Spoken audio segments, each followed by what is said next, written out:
윤동주의 시를 좀 몰아서 참고작품 공부를 해보도록 하겠습니다. 일단 자화상 무슨 뜻이죠? 내 얼굴 그림. 그러면은 윤동주의 시세계에 비추어 봤을 때 자화상은 무엇을 의미할까요? 내가 내 얼굴을 그린다는 건 내가 나를 뭐 하는 거야? 성찰하는 거지. 그래서 성찰의 시인답게 자기 성찰을 하는 거예요. 자, 1년을 보겠습니다. 산 모퉁이를 돌아 논가에 외딴 우물을 홀로 찾아가서 가만히 들여다본대요. 자, 여기서 우물을 찾아가요. 그런데 그 우물이 어디에 있어요? 산 모퉁이를 돌아가야 되고요. 외딴 곳에 있고요. 또 가서 가만히 들여다본대요. 여러분, 지금 우물을 들여다보는 행위가 무슨 행위죠? 자아성찰의 행위야. 들여다보는 게 자아성찰 행위야? 그러면 우물은 무엇이 되는 거야? 자아 성찰의 매개체가 되는 거야. 자, 우물 성찰의 매개체.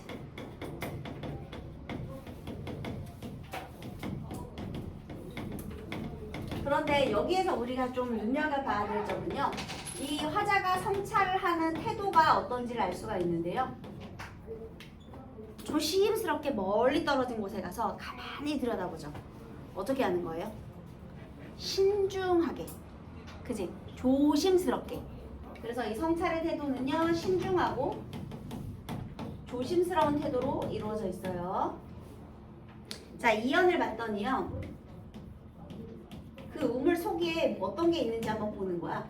우물 속에는요, 달이 밝고 구름이 흐르고 하늘이 펼치고 파란 바람이 불고 가을이 있습니다. 자, 여러분, 우리 이 우물 안에 있는 게요, 자, 이연에 있는 아름다운 자연들인데요. 자, 뭐가 있대? 달도 있고 또 뭐가 있어? 구름, 또 하늘,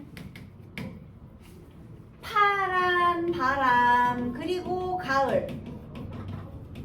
얘들아, 여기에 있는 것들은요, 전부 아름다운 자연이거든요. 우물 속에 있는 것들은 아름다운 자연이에요. 자, 여기 나타난 표현 방법 다 찾아볼까요? 달, 구름, 하늘, 바람, 가을 무슨 법이에요? 그렇지, 열거법. 이 아름다운 자연을 드러내는 표현법은 열거법. 그 다음에 있잖아요, 파아란. 이거 말 돼 안 돼? 그럼 뭐라 그래? 시적 허용. 그 다음에요, 파란 바람이 불고. 얘들아, 바람이 분대. 근데 바람이 부는 거는 뭘로 느껴지지? 뭘로 느끼는 거야?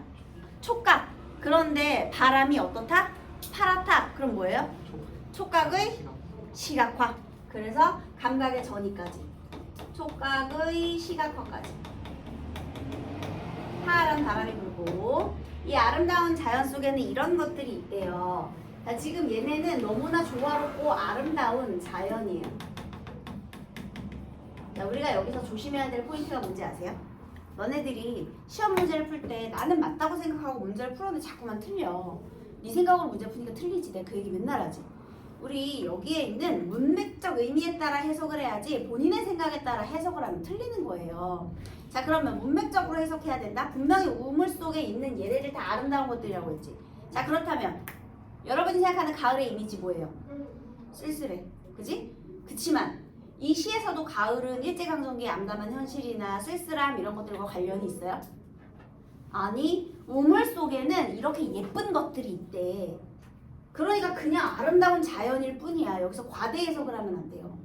여기서 뭐 가을이 쓸쓸하다는 이미지가 어디 있어? 그냥 우물 속에는 이런 아름다운 것들이 있다고 했는데. 그래서요, 보통은 밤, 어둠, 가을, 뭐 바람 이렇게 뭔가 부정적인 의미의 시어가 사용이 되면 윤동주 시니까 상징적인 의미가 일제강점기의 암담한 현실 상황이겠구만 이라고 착각을 할 수가 있어요. 근데 얘는 그렇지 않아요. 문맥에 따라 항상 확인하고 의미를 해석하셔야 됩니다. 자, 그래서요, 우물 속에는 이렇게 아름다운 자연들이 있었대요. 자, 그다음 3년으로 가볼게요. 그리고 이 아름다운 자연과 우물 속에 같이 있는 거야. 자, 뭐가 있느냐면요, 한 사나이가 있어요. 이 한 사나이는요, 세모하셔야 됩니다. 얘가 지금 외딴 우물을 가만히 들여다봤잖아요. 우물을 들여다보는 성찰행위를 했잖아요. 여기에 얘네하고 같이 우물 속에 뭐가 비쳤는데 내 아이의 모습이 비친 거야. 그런데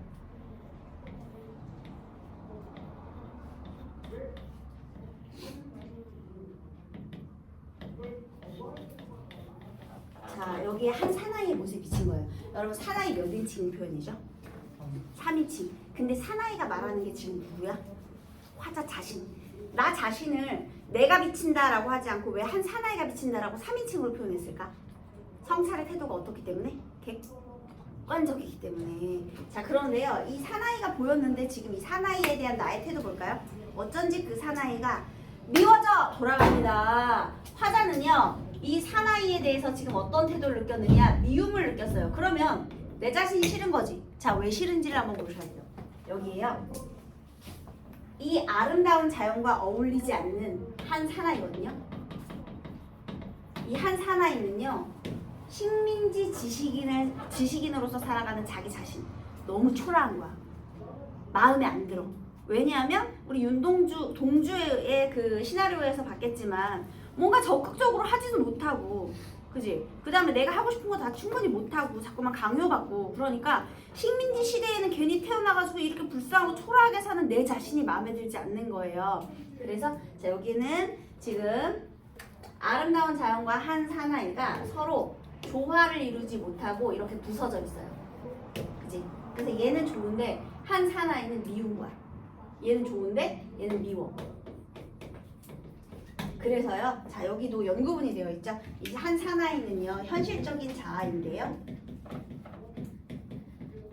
어떤 현실적인 자아이냐? 초라한 식민지 지식. 그러니까 식민지 지식인으로 살아가는 자기 자신이 초라하기 때문에 어떤 감정을 느꼈다? 미움을 느꼈다. 그래서 떠나려고 했는데 생각해보니 그래서 그 사나이가 미워져서 돌아갔어요. 돌아가다 생각해보니 그 사나이가 가엾었어. 얘들아, 식민지에 태어난 게 내 잘못이야? 그러면 또 갑자기 자기 자신이 어떻게 느껴져? 불쌍해. 이런 감정을 뭐라 그래? 자기 연민이라고 하죠. 그래서요, 우리 사연에서는요, 연민을 느낀다. 돌아가다 생각해보니까 불쌍했어. 처음에 미웠죠. 그 다음에 이제 연민을 느꼈어요. 자, 한 사나이에 대해서 미움을 느꼈다가 그 다음에 연민의 감정을 느꼈다가 그래가지고 다시 가서 봤거든요. 그랬더니 또 그대로 있어. 그래서 다시 오연해서 그 사나이가 또 미워져요. 또 미움. 자, 처음에 미웠다가요. 그 다음에 연민을 느꼈다가요. 다시 또 미워요. 여러분, 내가 들여다봤다가 다시 가려다가 다시 또 들여다봤다가 다시 그 사나이가 미워져 돌아갑니다. 그리고 그리워져서 다시 가서 보거든요. 여러분, 지금 얘 뭘 하고 있느냐면요. 행위의 반복이 나타나고 있어요. 왔다리 갔다리. 그런데 행위의 반복에 따른 시적 화자의 태도가 변해 안 변해? 변했잖아. 미웠다, 연민이었다, 미웠다. 변하고 있지? 그래서 행위의 반복에 따라서 화자의 정서는 변화하고 있다.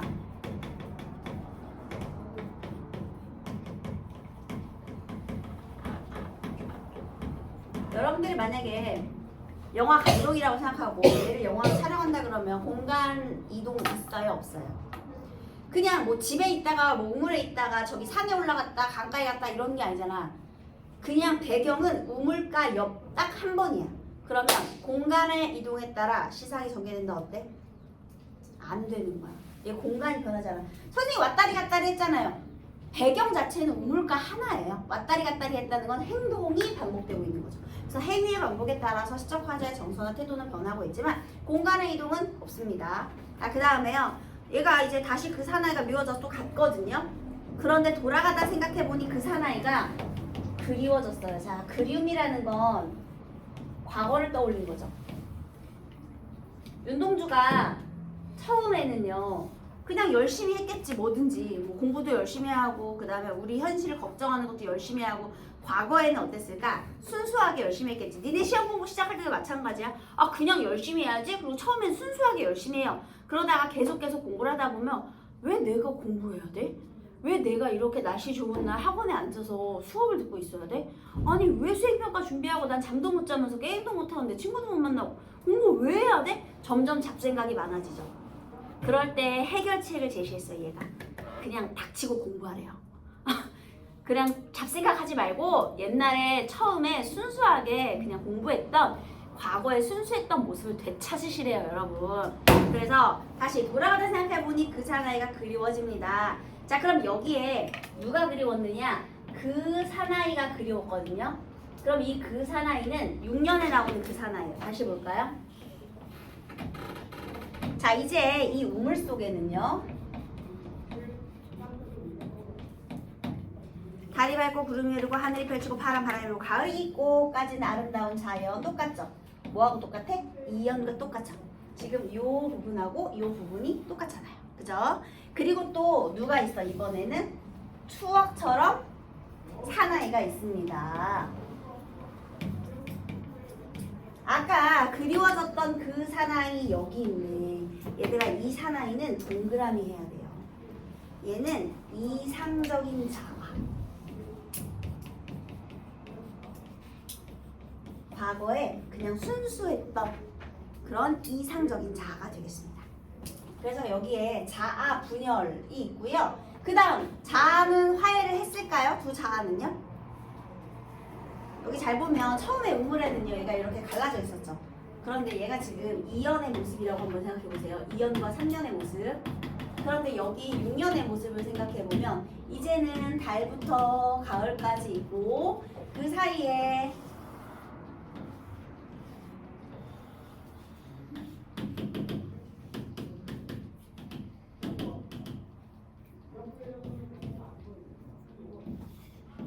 계속 성찰하는 중인데요. 자, 이번에는 어때? 아름다운 자연과 그 다음에 사나이가 서로 어떻게? 조화를 이루고 있죠. 그래서 얘는 갈등, 그리고 얘는 갈등의 해소. 같이 있잖아. 얘는 쪼개져 있었잖아. 2년, 3년으로 쪼개져 있는 게 6년으로 같이 들어갔잖아. 우물 안에. 그래서 요게 내적 갈등과 그 해소의 과정을 보여주는 그런 작품이 되겠습니다. 갈등과 해소예요. 그래서 얘가 주제가 뭔지 아세요? 자아 분열과 그 해소예요. 자아가 분열됐다가 서로 해소를 하는 거. 됐어요? 그래서 이렇게 과거에 순수했던 자신의 모습을 이렇게 갈등을 극복하는 건데요. 자, 우리 여기에서요. 내적 갈등의 해소. 자, 어떻게 해서 내적 갈등을 해소했는지 그 방법이 중요합니다.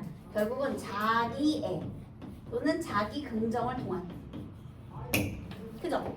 나에게도 이런 순수한 모습이 있다는 걸 생각하면서 자기 긍정을 통해서 갈등을 해소하고 있죠. 그래서 분열된 자아가 다시 이렇게 화해를 하고 있다. 이게 특징이고요. 자, 그 다음에요. 또 하나는요. 여기에 사용된 표현 방법들인데, 자, 우리 여기에 아름다운 자연을 열거하고 시적 허용, 초각의 촉박화 이 부분은 여기에 3번 더 반복이 되죠. 그죠? 근데 여기에 추억처럼 하나가 있습니다. 요 표현 요소 하나가 추가됐잖아요. 그래서 얘는 점층도 돼요. 반복이 한 번 더 됐으니까.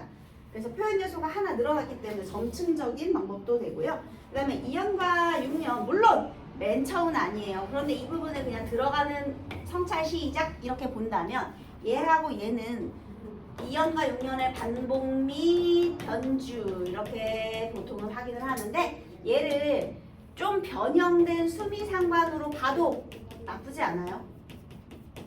첫 부분과 끝 부분이 비슷하기 때문에 변형된 수미상관, 얘까지는 수미상관으로도 볼 수가 있습니다. 그리고 시적 화자의 태도가, 자기 자신에 대한 태도가 이렇게 계속 변하고 있다는 점, 이런 점이 중요한 점이 되겠고요. 그 다음에 또 하나는요, 여기에서 운율을 형성한 요소를 보시면 종결어미 비읍니다 반복되고 있죠. 종결어미가 반복되고 있는데, 그 다음에 사나이가 미워져 돌아갔다, 그 사나이가 가압스럽다, 또 다시 그대로 있다, 미워져 돌아간다, 이런 미워져 돌아간다 이런 표현들이 반복적으로 드러나고 있어요. 그죠? 반복들이 있는데 또 하나는요. 여기에 사용된 어휘예요. 여러분 여기에 관념적이고 아주 어려운 한자어 같은 게 있어요? 없어. 일상적인 구어체의 사용. 그냥 말하듯이 쓰고 있잖아요. 왜 자기 자신 성찰할 건데 그렇게 어려운 말 할 필요 없잖아. 그래서 일상적인 구어체를 사용해서요. 내면을 약간 독백하듯이, 그 다음에 고백하듯이 그렇게 성찰의 태도를 드러내고 있죠. 독백체와 맥체. 막 영탄자 어조 그럼 틀렸죠? 그래서 이게 윤동주의 자화상이에요. 자, 그 다음 이번에는요 별에는 밤인데 별에는 밤은 저번에 했으니까 간단히 넘어가겠습니다.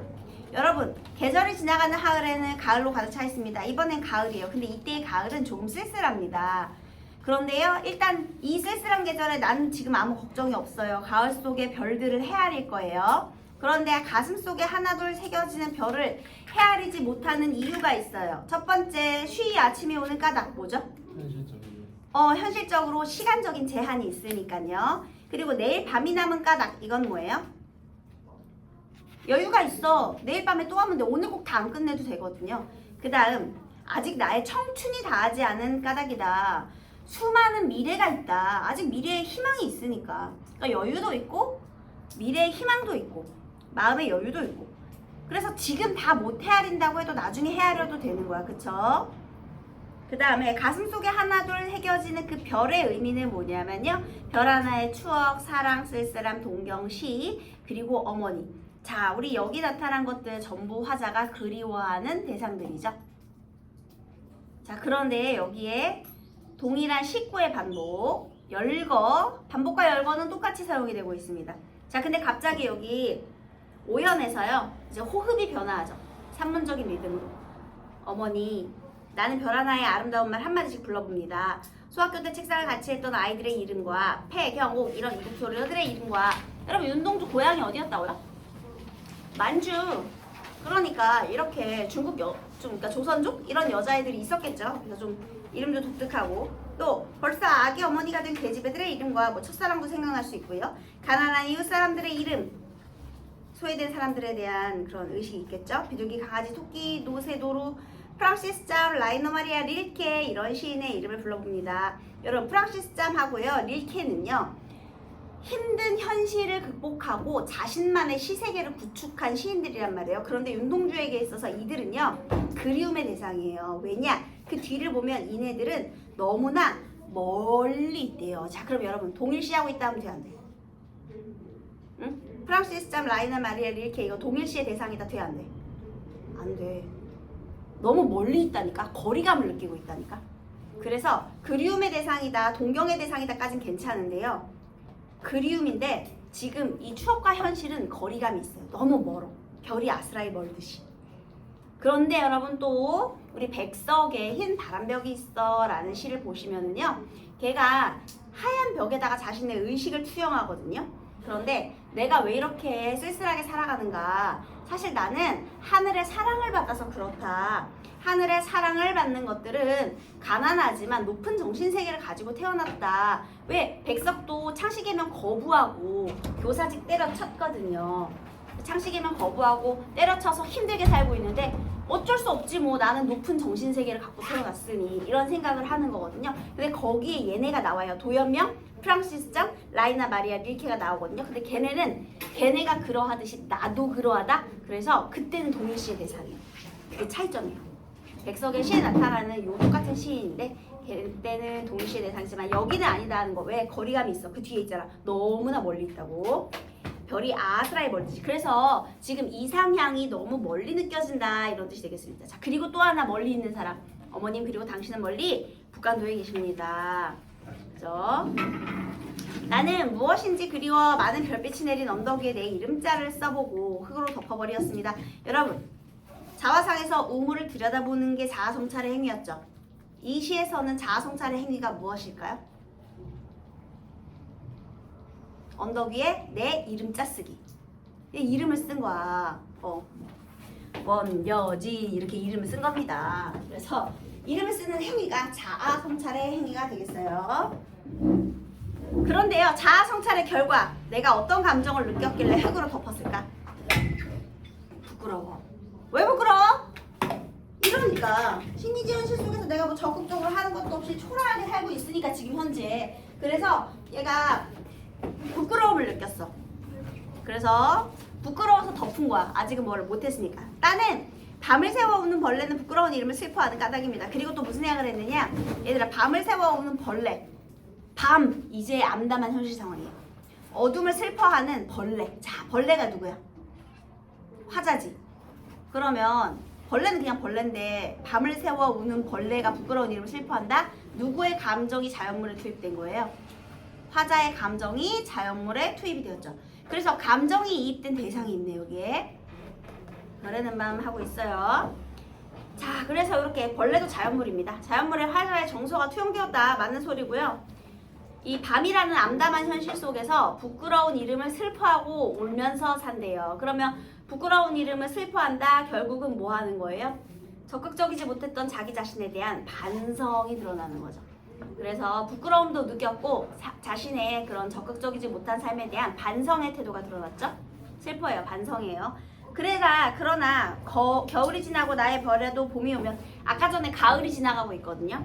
이 쓸쓸한 계절인 가을. 하지만 진정한 고난은 아직 안 끝났을지도 몰라요. 더 혹독한 겨울이 지나고.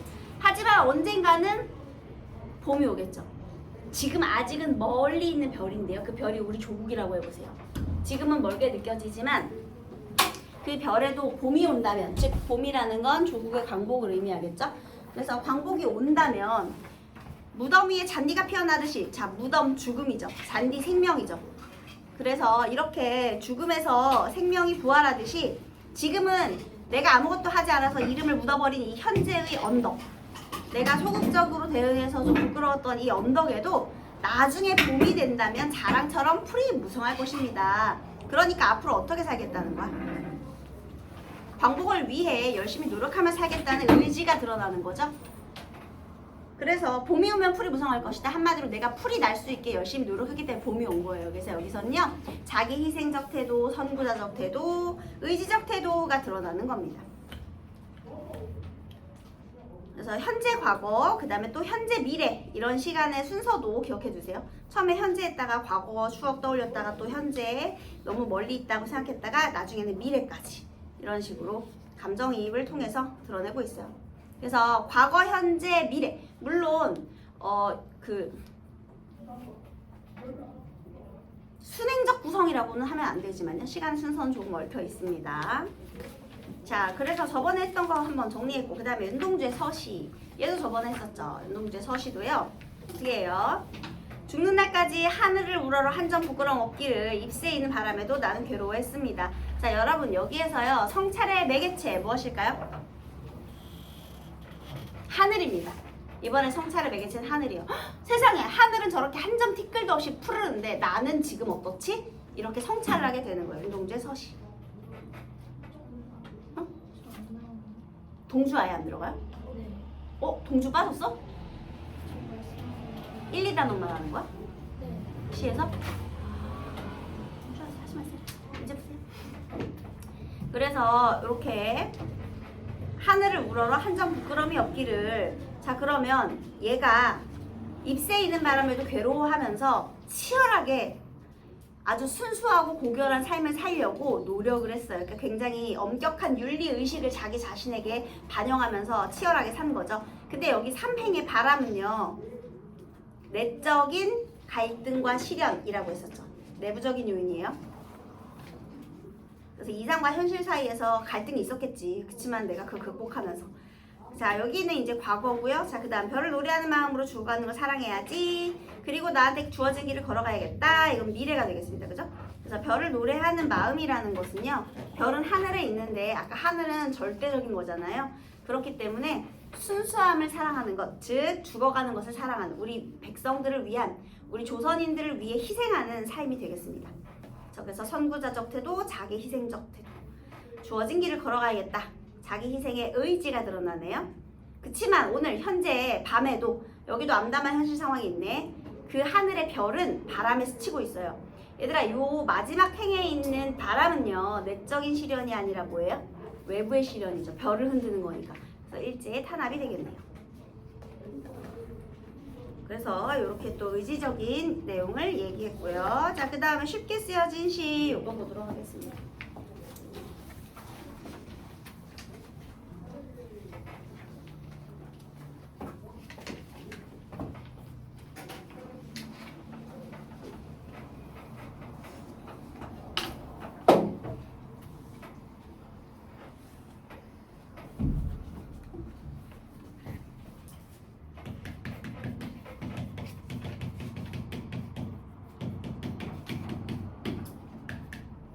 자, 여기 1년을 보시니까요.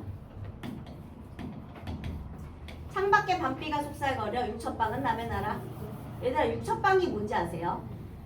일본식 다다미방을 육첩방이라고 하는 거예요.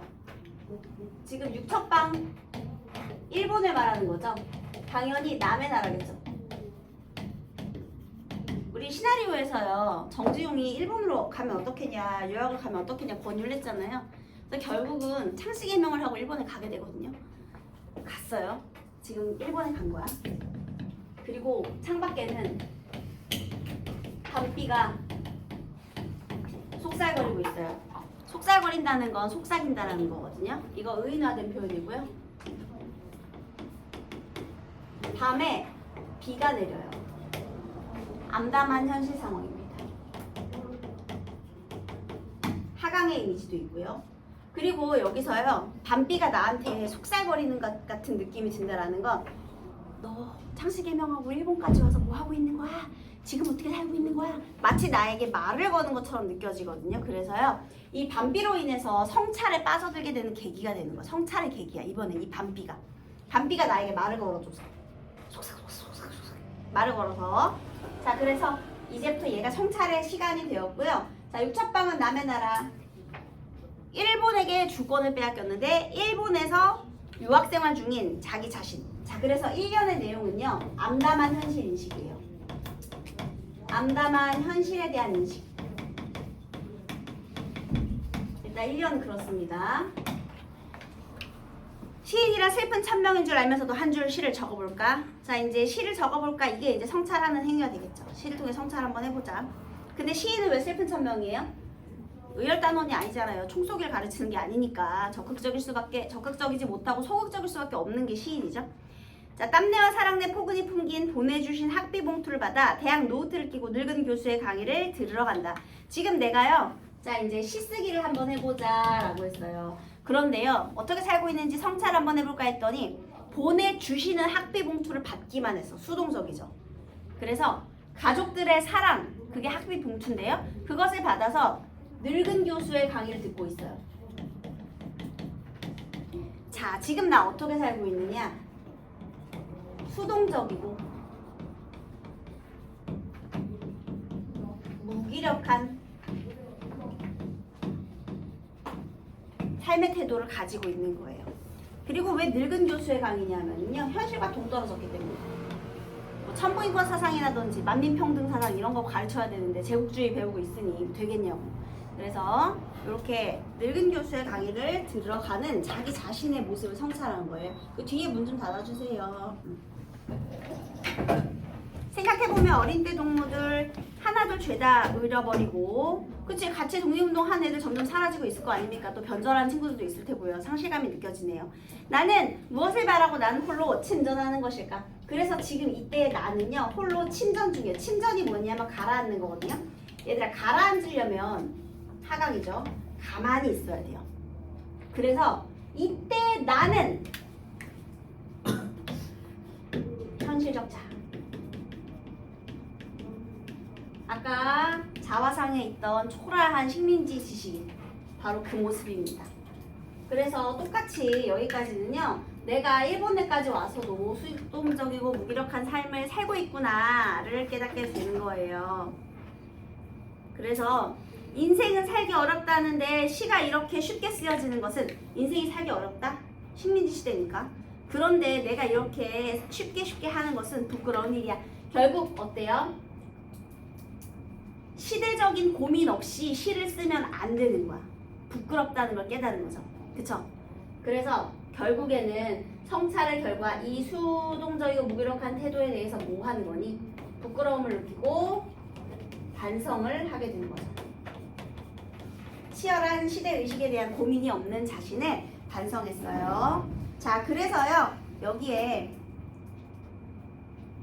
8년, 아까 어서 많이 봤죠? 이번에는요, 육첩방은 남의 나라. 창밖에는 밤비가 속살거리는데 1년을 8년에서 어떻게 했어? 반복했지? 자, 이 부분 또 중요합니다. 자, 1년과 8년은요, 반복과 변주가 나타나는데 얘는 순위 상관 안 돼. 중간이야. 그런데 중요한 건요. 여기 1행과 2행이 있잖아요. 근데 여기 행이 서로 바뀌어 있죠. 얘가 일로 가고 얘가 일로 갔잖아. 그래서 반복과 변주, 특히 행의 재배치. 행의 순서를 바꿨어. 그러면 얘는 뭘 보는 거냐? 현실에 대한 제인식의 태도를 보여주는 거예요. 암담해. 그러면 제인식이라는 건 뭐겠어? 이 암담한 현실을 제인식해서 그래서 내가 뭘 할 수 있는 데를 생각하겠다는 거죠. 현실에 대한 제인식의 태도. 이 부분이 중요하고요. 자, 그럼 이제 내가 할 수 있는 게 뭔데? 그래서 생각을 해봤더니요. 이번에는 등불을 밝혀 어둠을 조금 내모고. 그래서 지금 어두워. 이 어둠을 내몰기 위해서 내가 할 수 있는 건 뭐야? 등불을 밝히는 거야. 어둠이 뭐겠니? 암담한 시대 현실이겠죠. 그런데 자, 이번에는 뭘 했어? 내가 등불을 밝힌 거야. 명암 대비. 얘는 뭐예요? 저항 의지가 되겠죠. 어둠을 밝히기 위해서 등불 킨 건 내가 킨 거니까. 그러면 시대처럼 올 아침을 기다리는 최후의 나. 시대처럼 올 아침을 기다린대. 아침은 당연히 오는 거야. 이 광복의 당위성을 말하는 것이고요. 얘들아, 아침이 뭐가 되는 거야? 광복이 되는 거죠. 그래서 이렇게 밝음과 어둠의 이미지 대립이 있어요. 자, 그러면 여기서의 이 최후의 나는 뭐예요? 적극적인 저항 의지를 가진 이상적인 자. 추억처럼 있는 사나이하고 똑같겠죠. 자, 이렇게 내적 분열이 일어났는데요. 마지막은 이렇게 됐습니다. 결국에는 어떻게 되느냐? 나는 나에게 작은 손을 내밀어 눈물과 위안으로 잡는 최초의 악수. 얘들아, 손을 내미는 자인 나는 이게 적극적이고 이상적인 자아고요.